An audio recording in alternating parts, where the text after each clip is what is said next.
राधिका, एक शहर की चंचल और उत्साही लड़की, अपने 3 दोस्तों दीपक, आर्यन और नीतू के साथ इस बार दिवाली मनाने के लिए एक छोटे से पहाड़ी गांव कंधारी में पहुंची थी। शहर की भीड़-भाड़ से दूर गांव की शांति और सुंदरता उन्हें बहुत आकर्षित कर रही थी। पर इस गांव की हवा में एक अजीब सी खामोशी भी थी, जो दिवाली के उत्सव के समय में भी उन्हें बेचैन कर रही थी। जब वे गांव में पहुंचे, तब सूरज ढल रहा था और चारों ओर अंधेरा घिरने लगा था।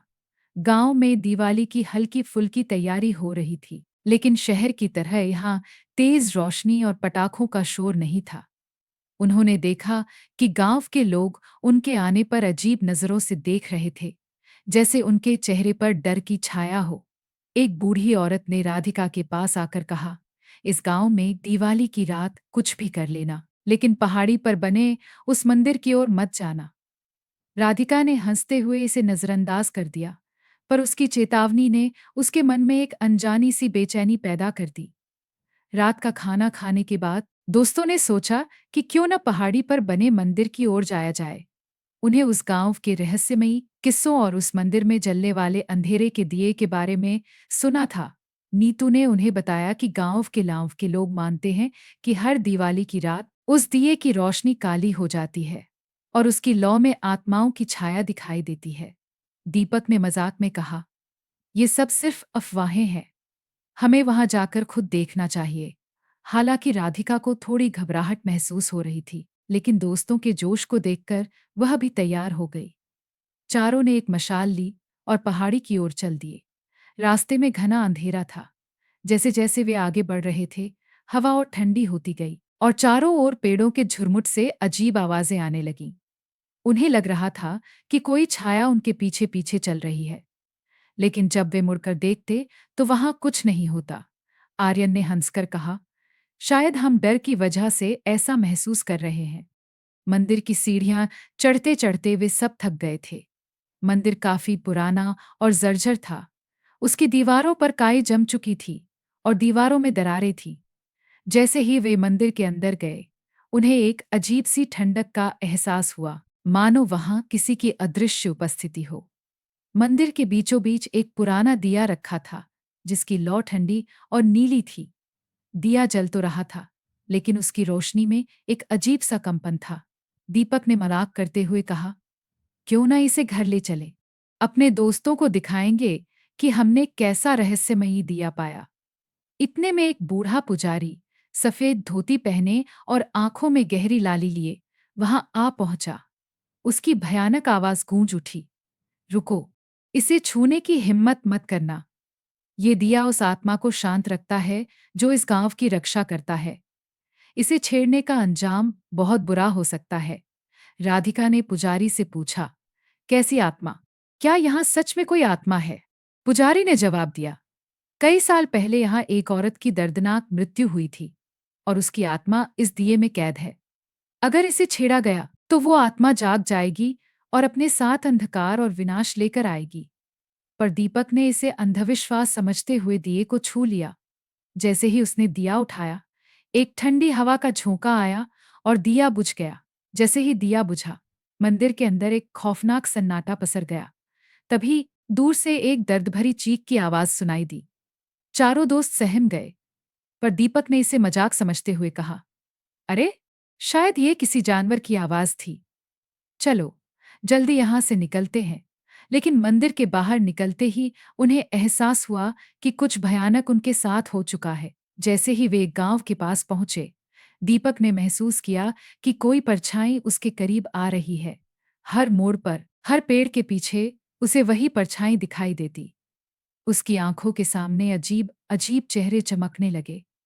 आर्यन के घर पहुंचते ही एक अनजान साया उसकी खिड़की के बाहर दिखाई दिया और तभी घर में हल्की आवाजें गूंजने लगी, जैसे कोई धीमे धीमे किसी प्राचीन भाषा में मंत्र बोल रहा हो।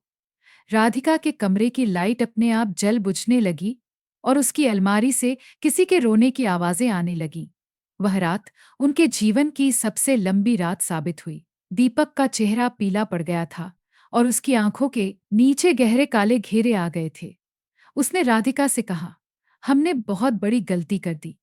मुझे ऐसा महसूस हो रहा है कि कोई हर वक्त मेरे पीछे है, मुझे देख रहा है। राधिका ने उसे सांत्वना देने की कोशिश की, लेकिन वह खुद भी भीतर से डरी हुई थी।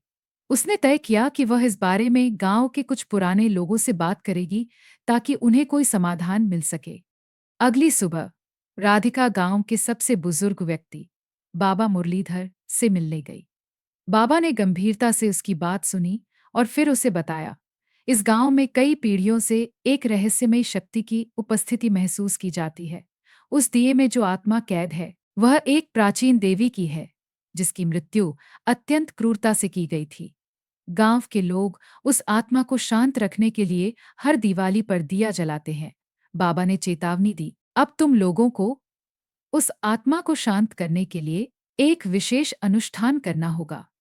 तुम्हें उस मंदिर में जाकर उस आत्मा से क्षमा मांगनी होगी और दिवाली की रात से पहले दिए को फिर से जलाना होगा, वरना गांव में एक के बाद एक भयानक हादसे होंगे। राधिका और उसके दोस्तों के घर लौटने के बाद से ही अजीब घटनाएं होने लगी।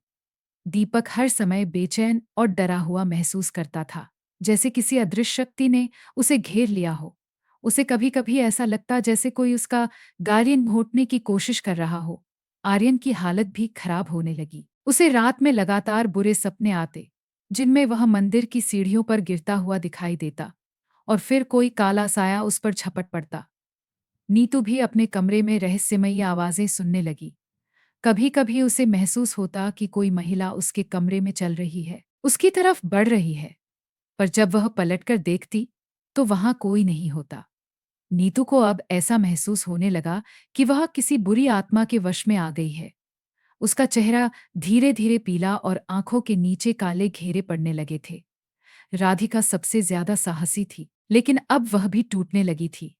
उसे अपनी गलती का एहसास हो रहा था, लेकिन उसे समझ नहीं आ रहा था कि कैसे इससे छुटकारा पाया जाए।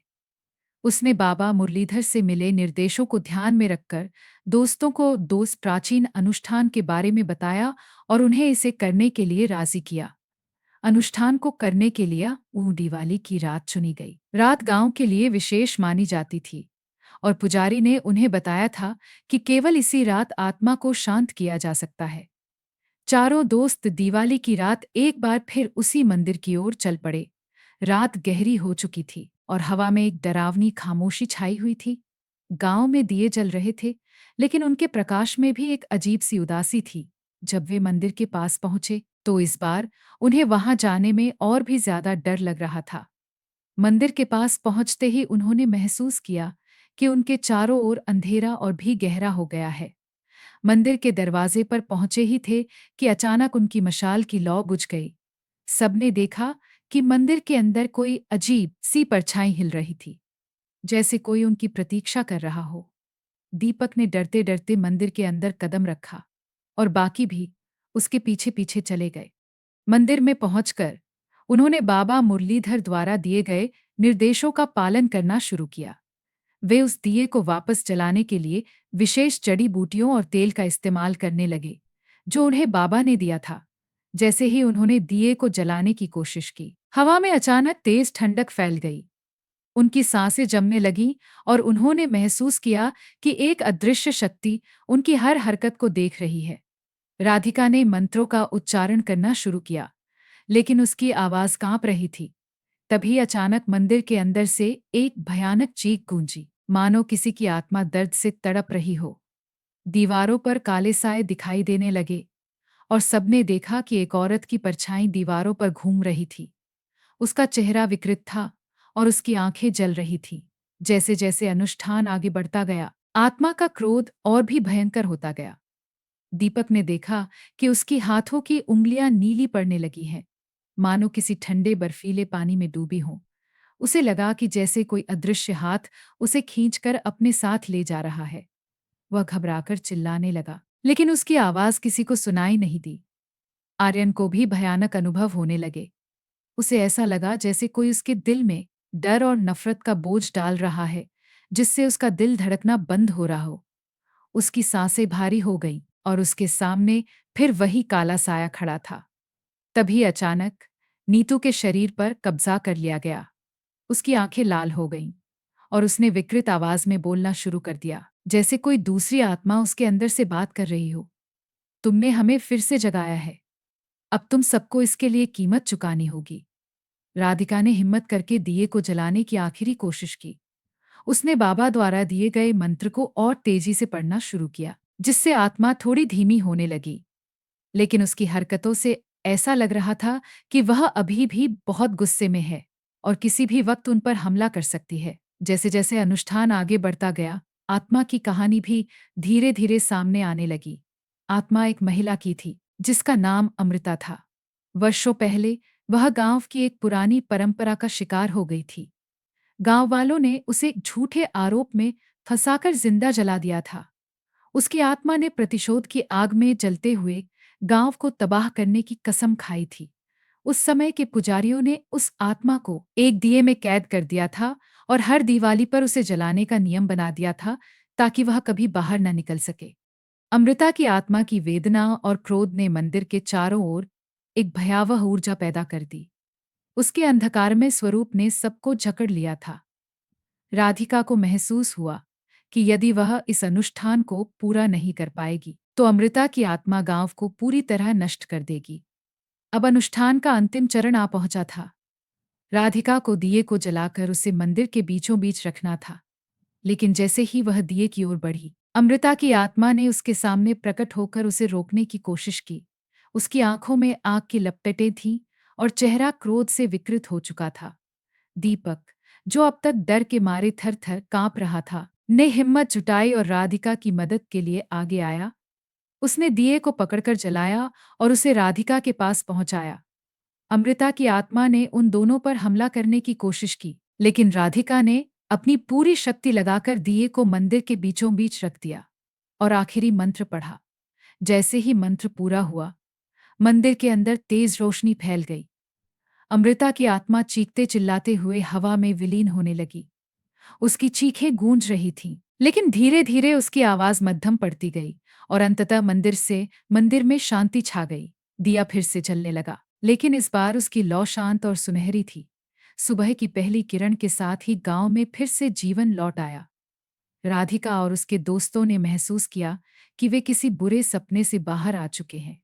गांव वालों ने उन्हें मंदिर से सुरक्षित लौटते देखा और राहत की सांस ली। बाबा मुरलीधर ने उनका स्वागत किया और उन्हें बताया कि उनकी हिम्मत और एकता ने गांव को एक भयानक श्राप से बचा लिया। राधिका, दीपक, आर्यन और नीतू ने महसूस किया कि उन्होंने एक बड़ी गलती से बहुत कुछ सीखा था। उन्होंने दिवाली की इस रहस्यमयी रात के अनुभव को हमेशा याद रखने का निर्णय लिया और सोचा कि किसी भी परंपरा या अंधविश्वास का मजाक उड़ाना सही नहीं है।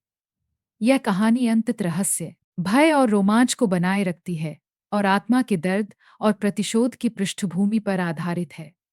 इसमें गांव की परंपराओं और अंधविश्वासों का महत्व भी दर्शाया गया है, जिससे कहानी में एक गहरी सीख भी छिपी है।